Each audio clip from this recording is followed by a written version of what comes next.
আমি আজকে মোচার বাটা করে দেখাচ্ছি। ভেতরের যে কচি অংশটা থাকে সেটা প্রথমে একটু পুড়িয়ে নিচ্ছি।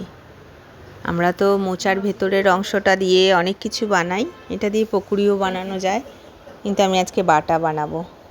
পুড়িয়ে নেওয়ার পরে এটা আমি জল দিয়ে ভালো করে ধুয়ে নেব, পোড়া অংশগুলো সব বাদ দিয়ে দেব।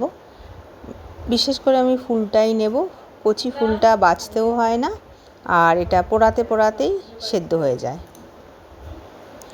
আমি আজকে কাঁচা লঙ্কা রসুন দিয়ে বাটবো। যদি নিরামিষ বাটেন তো সর্ষে দিয়েও এটা বাটলে ভালো লাগে।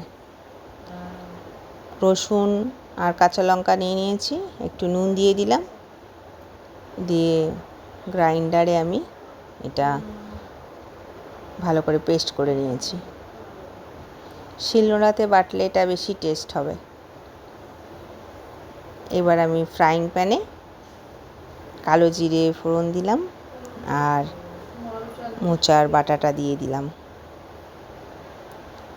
যখন আপনি এটা গ্রাইন্ডারে পেস্ট করবেন তখন একটু জল কম দেবার চেষ্টা করবেন, তাহলে কিন্তু ভাজতে এটা বেশিক্ষণ টাইম লাগবে না। 6-7 মিনিটের মধ্যেই এটা ভাজা হয়ে যায়।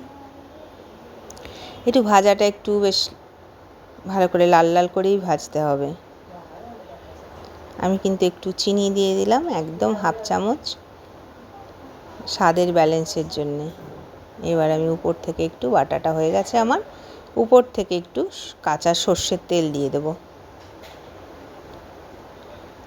এই বাটাটা গরম ভাতের সঙ্গে ভীষণ ভালো লাগে।